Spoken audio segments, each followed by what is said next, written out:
2500년 전쯤에 예루살렘에 한 예언자가 나타나서 소리를 지른 겁니다. 성문으로 나가라. 성문으로 나가라 돼 있지만 사실은 성 밖으로 나가라는 거죠. 성 밖으로 나가서 길을 막 고치고 돌멩이를 막 제하고, 오늘 62장 10절에 보면 첫 절에 이렇게 나와 있죠. 나가라 백성이 올 길을 닦아라, 큰 길을 고쳐라, 돌을 제하라, 만민의 기치를 들라. 오늘날로 말하면 사람들 막 성 밖으로 떼몰려 나아가서 길도 정비하고 길거리도 질서를 잡고 현수막도 내걸고 밴드도 불러서 막 소리를 지르라는 겁니다. 왜 나가라는 것인지, 뭐 때문에 이런 준비를 하라는 것인지, 이 내용으로 보면 지금 이 소리를 지르는 예언자는 굉장히 마음이 급한 거예요. 막 다그치는 거예요. 빨리 나가라는 걸 막 매몰면서 빨리 나가라, 지금 시간이 없다, 이렇게 꾸물거리지 말아라, 여유 부리지 말아라, 막 이렇게 하는 거예요. 그런 분위기. 2500년 전에 어떤 사람이 나타나서 소리를 지르며 사람들을 막 몰아가는 겁니다. 이 사람, 우리는 이사야서에 기록이 돼 있지만 사실은 우리가 보통 알고 있는, 이 사람보다 한 200년 전쯤에 활동했던 우리가 보통 알고 있는 예언자 이사야하고는 다른 사람이에요. 다른 사람인데 그가 외친 메시지가 이사야서의 구약성에 같이 포함되어 있어서 그냥 우리가 이사야라고 부릅니다. 우리 신학적으로는 제3 이사야라고 불러요. 제3 이사야는 지금부터 한 2500년쯤 활동했던 분이고, 이사야서로 보면 55장부터 66장까지가 제3 이사야입니다. 왜 구분하냐 하면 성경을 읽어보면 시대 배경이 달라요. 진짜 이사야는 이보다 200년 전쯤에 살았고요. 이분은 예루살렘이 멸망해서 다 포로로 잡혀갔다가, 포로로 잡혀갔을 때 하나님 말씀을 전한 이사야를 제2 이사야라고 하고, 포로 그냥 끝났어. 50년 동안 포로 그냥 끝나고 다시 예루살렘에 돌아와서 있는 사람들에게 또 어떤 사람이 일어나서 하나님 말씀을 증언했습니다. 그분이 바로 제3 이사야라고 말을 해요. 우리가 지금은 바벨론에서 예루살렘까지 얼마나 먼지를 잘 모릅니다. 근데 지도를 보면 굉장히 먼 거리예요. 굉장히 먼 거리. 저 초록색 있는 그쪽 좀 부근이 바벨론인데요. 거기까지 걸어서 끌려갔다가 막 수갑 채우고 밧줄을 묶여서 끌어갔다가 50년 동안 온갖 수모를 벗고 죽을 사람 죽고 거기서 태어난 사람, 뭐 이런 사람들, 살아 생존한 사람들이 다시 그 길을 되짚어서 걸어서 온 거예요. 어마어마한 길이었고요. 위험하고 배고프고 힘들고, 그렇지만 예루살렘에 돌아간다는, 우리가 떠나왔던 고향으로 다시 돌아간다는 그 희망과 부푼 기대를 가지고 죽음의 길을 나선 겁니다. 엄청난 귀한 길이었습니다.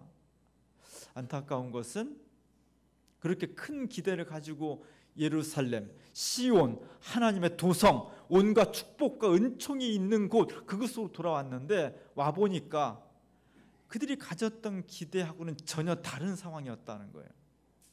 예루살렘 성전은 불타버렸고요. 예루살렘 성벽, 그렇게 고생하면서 쌓아 올렸던 성벽은 다 무너져 버렸습니다. 자기 집도 황폐해졌고요. 논밭은 다 엉망이 돼 있었고, 그리고 자기 집과 예루살렘에는 이방 사람들이 이미 들어와 가지고 자기 집처럼 살고 있는 거예요. 50년 동안 헤어졌던 그 먼 길을 다시 돌아오고 결단할 때는 정말 예루살렘만 돌아가면 그토록 그리워하고 추억이 있고 기대했고, 지금은 어렵지만 저곳에 가면 새로운 꽃길이 정말 활짝 펼 것이라는 기대와 희망을 가지고 돌아온 겁니다. 와서 보니까 그 희망이 다 무너져 버렸습니다. 지치고 힘들고 배고프고 어려운데 와보니까 황폐한 땅만 기다리고 있는 것이었습니다. 그 고향이 아니었던 거죠. 또 하나 어려운 점은 지금 고향으로 돌아온 사람들이 전부가 아니었다는 거예요. 일부 사람만 돌아온 겁니다. 아직도 바벨론 저 먼 땅에는 자기 사촌들, 아저씨, 조카 뭐 이런 사람들이 저렇게 힘들고 외롭고 절망 가운데에서 고통스러운 삶을 이어가고 있는 거예요. 그래서 분위기가 전부 다 다운돼 있는 겁니다. 바벨론에 남아있어서 돌아오지 못한 사람들은 우리는 못 돌아갔어, 이런 절망 가운데 있었고요. 큰 꿈을 가지고 부푼 기대를 가지고 온 사람들 와보니까 아무것도 아닌 거예요. 지금 같은 카톡해가지고 상황이 이래 뭐 위로받자 이렇게 했지만 저기는 한 번 편지나 읽으려면 몇 년이 걸리는 거예요. 오갈 수가 없는 거예요. 양쪽이 다 분위기가 우울하고 침체되어 있고 구원의 희망이 없는, 삶의 새로운 기대가 없는, 그렇게 쭉 무거운 거예요. 아주 무거운 분위기. 이 분위기를 새롭게 하는 메시지가 지금 제3 이사야입니다. 기독교인은 다른 말로 하면 어떤 사람이냐? 분위기를 만드는 사람이에요. 너무 무겁고 절망적인 사람들에게는 새로운 용기와 희망을 불어넣어줘서 걸음걸이를 새롭게 힘차게 하는 사람들이고요. 너무 교만하고 너무 죄악으로 너무 쾌락으로 달려가는 시대에는 따끔한 충고를 주어서 그들이 죄악의 길로 걸어가지 않고 바른 길을 걸어갈 수 있도록 어떤 분위기를 만들어가는 사람, 그 사람이 기독교인입니다. 우리 교회가 사회 속에서 그런 분위기 메이커를 해야 되고요. 여러분 각자가 우리의 가정과 일터와 동네에서 이런 분위기 메이커 역할을 해야 돼요. 오늘 제3 이사야가 그런 분위기 메이커를 하고 있는 겁니다. 푹 가라앉은, 눈동자는 힘을 잃어버렸고 어깨는 축 처졌고 다리는 맥이 풀려가지고 그냥 걸음도 제대로 못 걷고 오늘도 힘들지만 내일은 더 힘들어 버리는 그런 절망이 꽉 차 있는 그런 세상, 그런 구조 속에 지금 제3 이사야가 소리를 외치는 겁니다. 빨리 나가라는 거예요. 빨리 성 밖으로 길을 닦고 돌멩이 치우고 현수막 내걸고 밴드 불면서 준비하라는 겁니다. 이런 분위기를 지금 막 만들어 가고 있는 사람이 제3 이사야의 음성이 되겠습니다. 우리 역사도 참 아픈, 이렇게 돌아오는 길이 아픈 역사가 많이 있습니다. 1637년에 병자호란이 났죠. 우리 성남은 남한산성과 병자호란 아주 깊은 연관성을 가지고 있습니다. 병자호란이 났는데 전쟁이 나면요, 물론 남자들이 많이 죽어요. 근데 잘 드러나지도 않으면서 제일 고통받는 사람이 여성들이에요. 여성, 어린이, 노약자 이런 사람들은 전투에 투입되지 않아도 의무량으로 많은 고난을 받게 됩니다. 청나라 사람들이 우리나라 쳐들어와가지고 많은 곡식도 뺏어갔지만 여성들을 많이, 조선 여성들을 끌고 갔습니다. 여성들은 아무 죄가 없어요. 전투력도 아니고 싸움 당사자도 아닌데 수많은 여성들이 청나라로 끌려갔습니다. 어느 날 갑자기 국가의 보호를 받지 못하고 여성들이 끌려가서 낯설고 음식도 안 맞고 종의 신분으로 폭행당하고 이러면서 수많은 여성들이 돌아오지 못하고 그곳에서 삶을 마감했습니다. 그들의 기록이 없어서 그렇지, 그들의 편지나 영상이 없어서 그렇지, 만약 그게 있었다면 우리가 많은 가슴 아픈 일들이 얼마나 많았겠어요. 대부분은 다 그에서 죽었습니다. 일부 사람들이 돌아왔죠. 일부 사람들이 돌아온, 고향으로 돌아온 여성들을 환향녀라고 말했습니다. 고향으로 돌아온 여성들이다, 이렇게 말을 했어요. 근데 그들을 돌아왔을 때 천신만고 끝에 그 길을 되짚어 돌아왔는데 그 돌아온 길이 순탄치 않았습니다. 돌아와서 보니까 자기는 죽을 곱을 넘기고 돌아왔는데 많은 조선 사람들이 손가락질한 거예요. 몸을 더럽힌 여성, 또 가문의 수치, 그냥 자살하고 말지 뭐하러 돌아와서 뭐 이런 따가운 사회적인 시선들이 있었던 겁니다. 그래서 여기서 환향녀가 환양년이 됐다, 뭐 이렇게 어원이 나오고 있어요. 사실은 뭐 국어학자들이 보면 그거는 사실은 아니라고 그래요. 민간 어원설이고 실제로는 환양녀이라는 욕이 환향녀에서 온 것은 아니라고 말을 해요. 그럼 어쨌든 어원은 그렇다 치고 국가의 보호를 받지 못한 피해자 여성들이 남의 나라에 가서 숱한 고생을 하고 정말 천신만고 끝에 돌아왔는데 국가가 그들을 품어주고 사죄하고 위로해주기는커녕 온 사회가 그들을 마치 죄인 취급하듯이 손가락질을 했다는 거죠. 400년 전에 그랬는데 100년 전에 이 같은 일이 우리나라 통해서 똑같이 일어났죠. 일제강점기 때 이 땅에 수많은 여성들이 일본에 의해서 일본군 위안부로 끌려갔습니다. 그리고 그들 중에 많은 사람이 죽었고 숱한 고통을 당했고 또 돌아온 여성들은 평생 동안 할머니가 될 때까지 내가 저런 피해를 당했다고 말할 수 없었다는 거죠. 왜? 국가가 그들을 위로해 주지 못하니까. 위로하기는 그냥 또 손가락질하고 또 환양년처럼 이렇게 할 것이 뻔하기 때문에 못했다는 거예요. 희한하도 역사는 똑같은 게 되풀이되고 있는 겁니다. 그들이 오고자 했던, 너무나 가고 싶어 했던 고향, 꿈에도 그리고 평생의 소원이었던 고향으로 돌아오는 길이 그렇게 평탄치 않았습니다. 수많은 걸림돌이 있었고 가시밭길이었고 돌멩이도 많았고 시선도 따가웠고 이 어려운 길을 걸어왔던 겁니다. 이 길을 정비해야 돼요. 이 길이 어렵고 힘든 길이 아니라 정말 편한 길, 위로의 길, 따뜻한 길, 영접할 수 있는 길을 만드는 것이 후대 사람들의 역사적인 책임이에요. 오늘 제가 주부의 고흐의 사이프러스 나무와 별이 있는 길을 실었습니다. 고흐가 1890년에 죽었습니다. 이 그림은 죽기 직전에 그린 그림이에요. 사실 1888년도에 2년 전에 고흐는 늘 꿈이 화가 공동체를 만드는 게 꿈이었습니다. 화가들이 공동체 생활, 우리도 공동체 되게 좋아하잖아요. 고흐가 좀 비슷해, 우리 주민교회랑.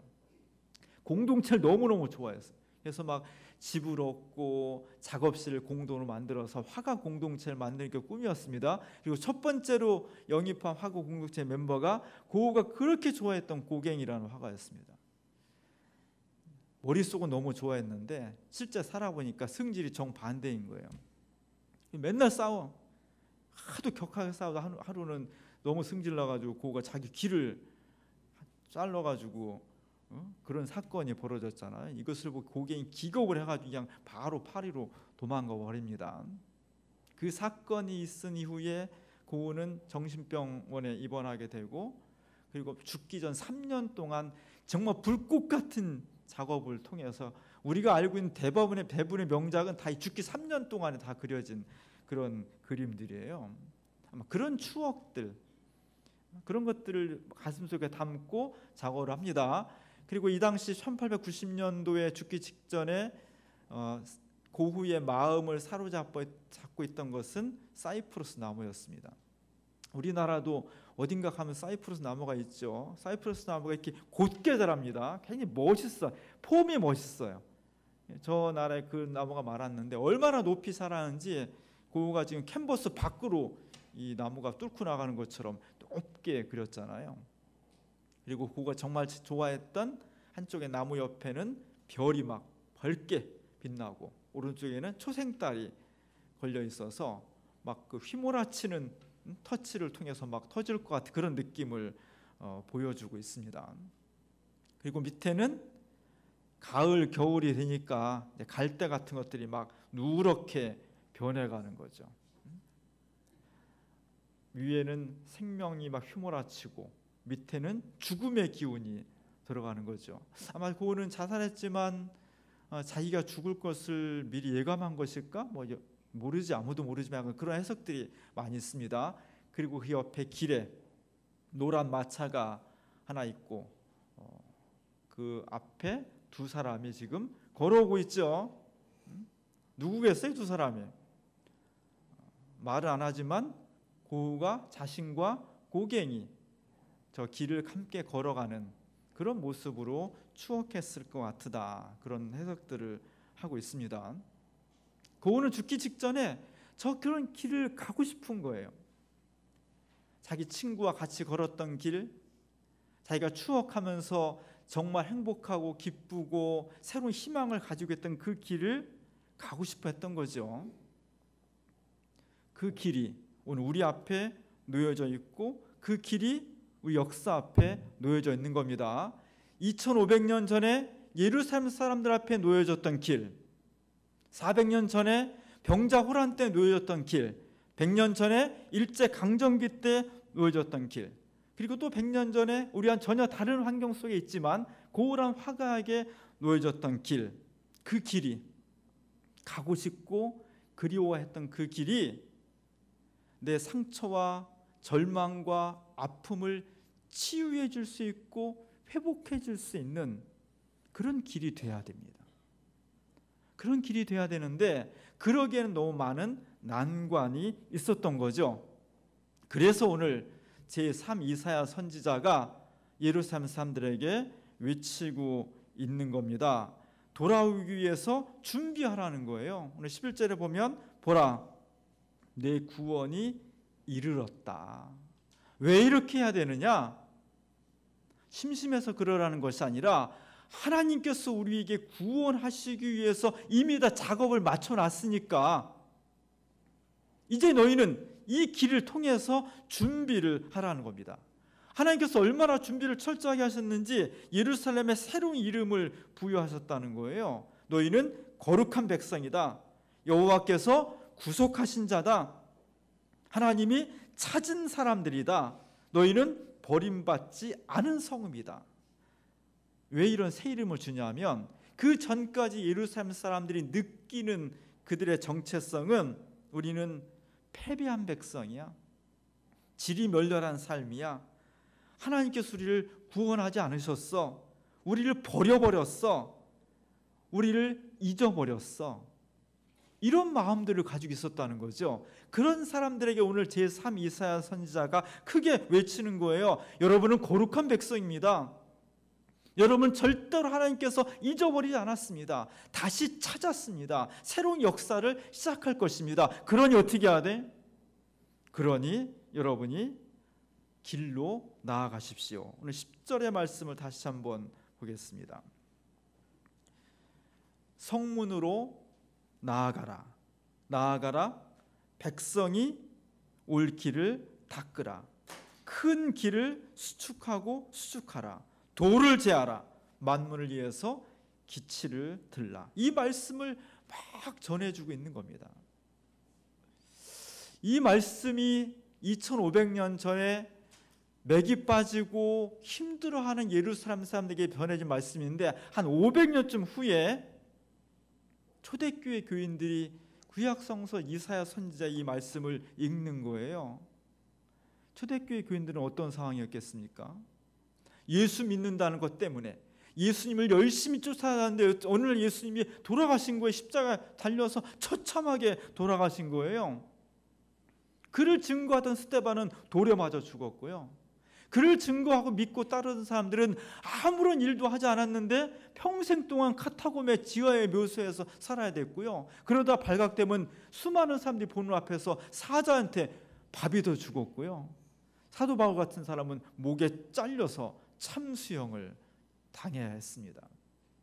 두렵고 힘들고 나서기 힘든 그런 사람들이 오늘 이사야 선지자가 그보다 500년 전에 외쳤던 음성을 읽게 되는 거예요. 더 이상 두려워하지 마라. 더 이상 위축되지 말아라. 성문을 박차고 나아가서 길을 닫고 현수막을 걸고 밴드를 동원해서 마음껏 소리치라는 겁니다. 뭐라고? 오늘 우리에게 구원이 이르렀다는 겁니다. 오늘 우리가 구원이 이르렀다.